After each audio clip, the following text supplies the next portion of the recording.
I'm going to have to say that the movie experience at home is 10 times better than the movie experience in the theaters. Yeah, this is Derrick Yasha, and today I'm going to review The Machine Girl and more. So let's get into it, alright? So, what the movie is about in the story. Alright, so, anyways, Ami figures out that her brother is into a lot of shit with the Yakuza. Of course, the main leader of the Yakuza um kills her brother and his friend and makes it look like it was suicide, but she knows that it was more than that. So of course she has to get her revenge. And I'm just gonna leave it off at that because I don't really want to spoil this movie. And yeah, so I'm gonna have to say the story is really good here, as this is just an awesome revenge flick.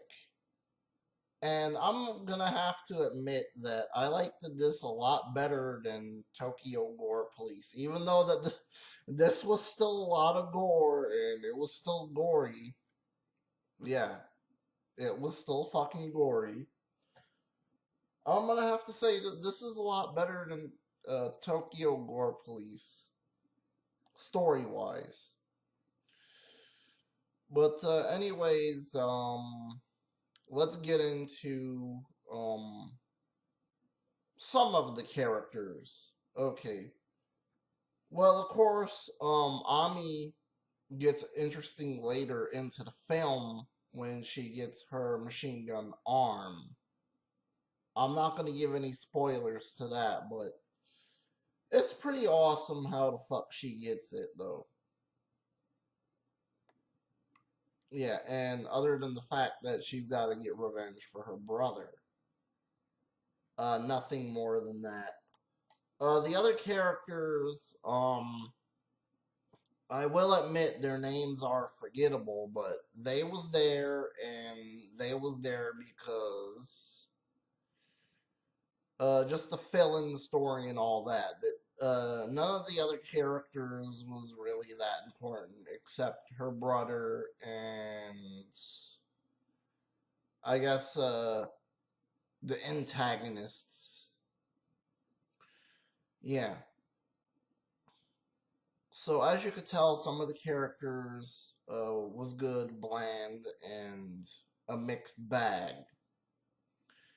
Some of them was just forgettable, and many others was just like, okay, over the top and cheesy, and I can't take you seriously. But yeah, the acting by everyone, they did a phenomenal job. Everyone did a phenomenal job. And the writing, as the movie goes from point A to point B to point C, it's really good. And I really like point B and point C. That's when the movie really to gets really good. Um, okay, the dialogue is good. The cinematography and the visuals, they're good as well. And I like some of the shots in this film. Um, the choreographed fights was good. I guess the practical effects, the special effects, all that stuff, that was all good. Um, sorry for the pause. I guess I need a breath or something. Okay, so the music and the scores, all that, really good. And the movie overall itself, this movie gets a 5 out of 5. This is an excellent movie, and you need to go pick this up right now. It's probably rare and it's probably out of print. But hey, I wish you the best of luck picking this movie up because it's a really enjoyable watch. Just go into this with low expectations and don't expect much from the film, and then that's how you'll get a good film. Okay, so the next film is Druids.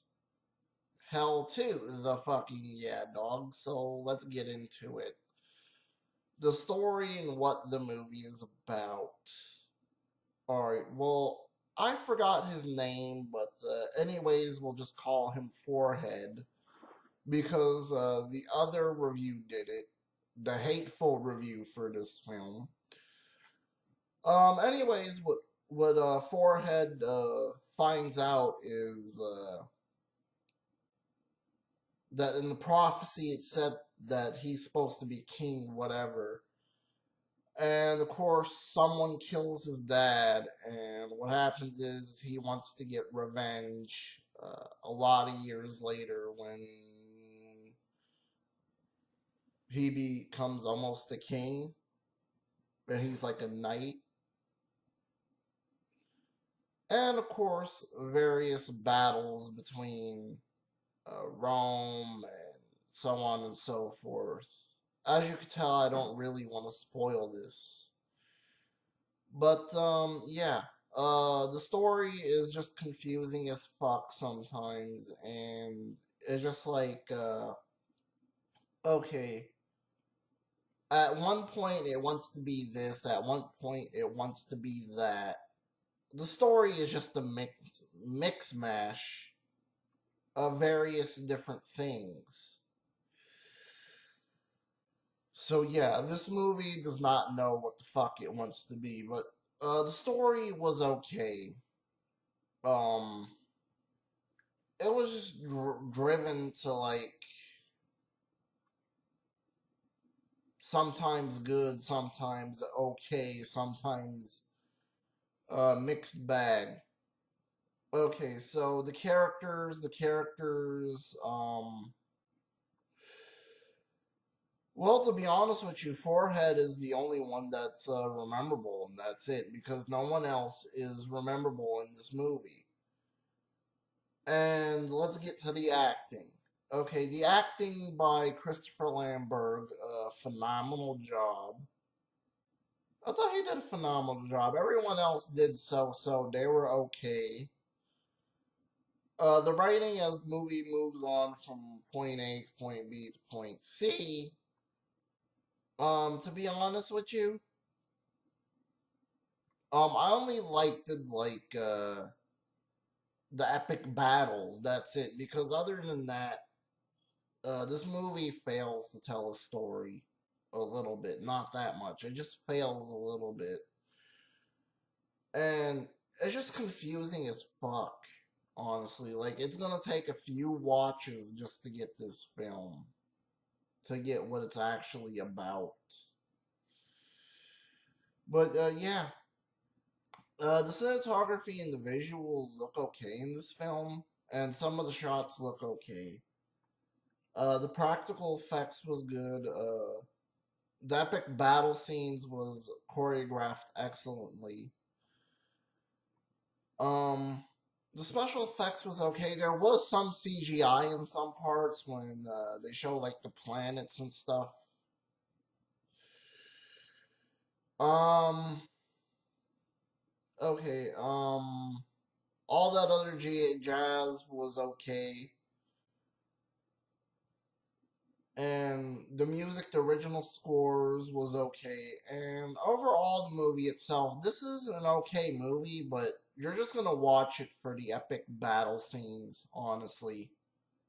And it's gonna take like a few times just to try to get this movie to get what it's about because it's just like, okay, I don't understand what the fuck is going on. And then my friend is gonna contradict me and say, Well, you should just watch the movie many times and then you'll get it. Yeah, so anyways, overall the movie itself, uh this movie just gets a 3 out of 5, and that's mainly for the epic battles that's in this film. I mean, they are just awesome. What more could I say? Alright, so let's get into the Jetsons movie. Hell yeah, man. So let's fucking get into it. Alright, the story and what the movie is about. Alright, so George Jetson and the rest of his family have to move to this new place. Also, that he gets um,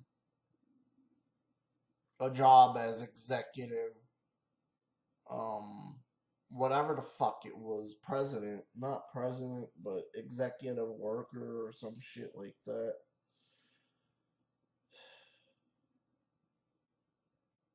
I'm trying to find what it's saying. I'm sorry, people. Eh, forget that. You get the point.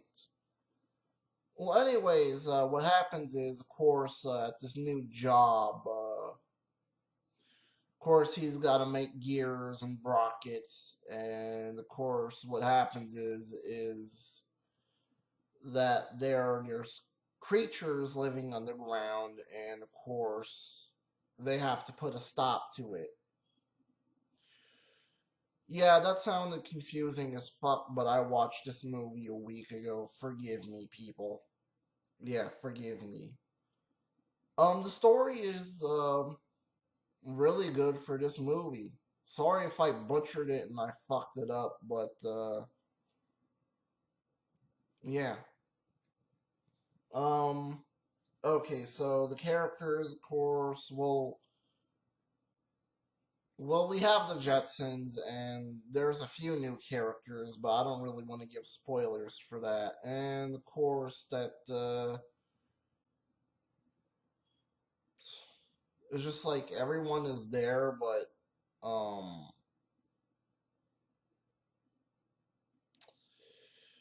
I just have like mixed opinions on what to say. I'm sorry, people, but I mean, don't get me wrong. This is a good movie. It's just like I'm a little bit down right now. I'm sorry.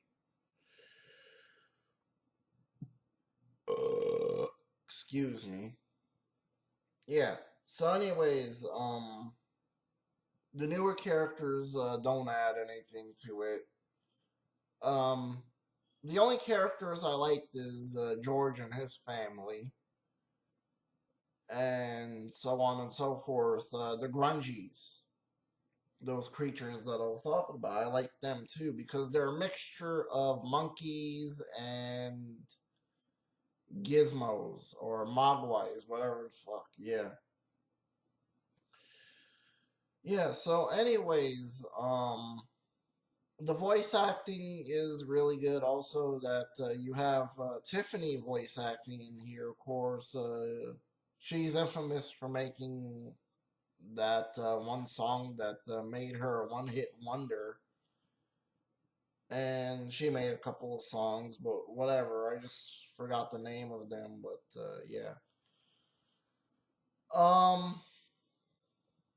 Okay, so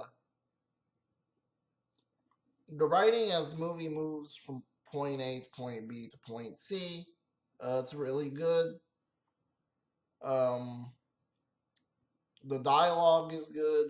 Um, the cinematography and the visuals is good, and the animation is good as well. Some of the shots in this film was good. Um, the original scores and all that good. Overall, the movie itself, this movie gets a 5 out of 5. I really enjoyed this film, and it's really underrated too. I should do like a solo review for this and not review this with many movies, as you could see. Yeah, so I'll do a solo review for it. Um, I'll, I'll get to that when I get to that. Okay, the next movie is Deep Cover, and this, of course, has Lawrence Fishburne and Jeff Goldblum. Alright, so the story and what the movie is about. So this cop decides to go undercover and try to see what's up with the drug smugglers, drug lords, all that. When of course he gets caught up into it, and of course his sidekick uh, gets caught up into it, and yada yada, whatever. I don't really want to give spoilers for this, but yeah, the story is really good here, and yeah, as it progresses forward, and it's just like, okay, it takes a turn for itself, and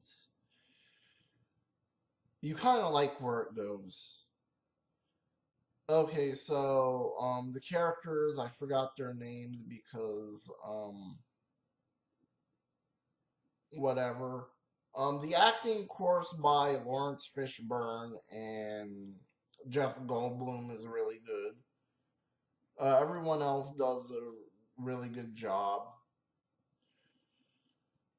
Okay, so the writing as the movie moves from point A to point B to point C, all of it is good actually. Um, the dialogue is good. The cinematography and the visuals look nice, and I really like how the film is shot, and all the shots are well. And the practical effects look good. The special effects look good. I guess there was a little bit of gunplay in this film.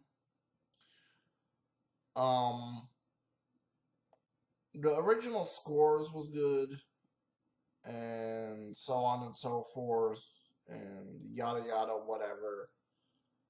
Um, Overall, the movie itself, this movie gets a 5 out of 5. It was really that good. I'm sorry if this review is just like meh and it's okay, but yeah. I would say go pick up this movie. Okay, and then the last and final movie, of course, is Hardwired with uh, Cuba Gooding Jr. and Val Kilmer. So the story and what the movie is about.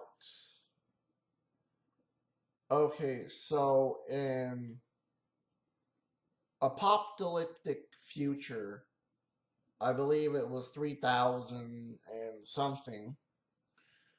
What happens is there's just ads everywhere, and you can't get the fuck away from them. What happens is, of course,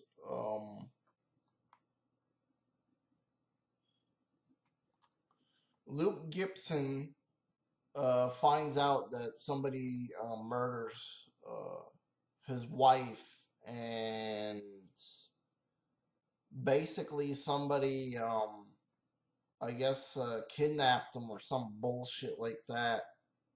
Or they got him and they put him in the hospital, and they put this microchip inside his head, um, basically to make his memory a blur. And now it's up to him to try to get his memory back. And these hackers decide to help him. Yeah, the story is really good here, and as the movie just goes, and it sort of takes like a different turn and stuff like that. Um, okay, the characters are just there, and the only rememberable character is Luke Gibson. because he's a fucking ultimate badass, man. I mean, whatever these hackers hack into his head, he reads it and then he follows whatever it says. Like, if it says hide behind a wall, he'll hide behind a wall, and then it says pull out a gun. He'll pull out his gun, and then if it says to shoot somebody in the head, he'll shoot somebody in the head. What more could I fucking say? Alright? And it's just like you have the villain there, of course, and the villain is just generic and bland and boring, but that's okay. Because every movie doesn't have to have an excellent villain. It could have an okay villain or just a bland villain. It doesn't matter if you still have a good story and if it's good paced. Anyways, the writing as the movie moves from point A to point B to point C, I really liked it, all of it. The dialogue was good. The cinematography and the visuals was nice.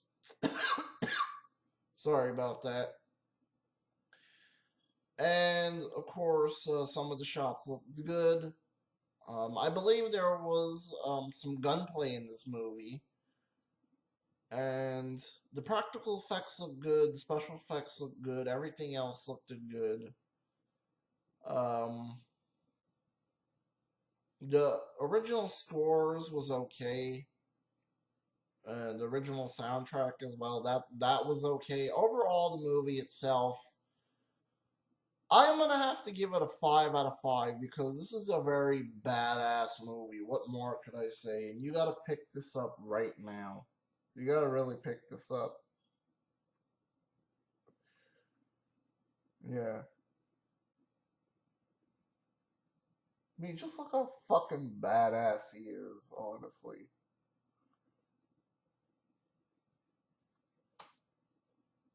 Yeah, so I guess that's it for the video. I'm out. Peace.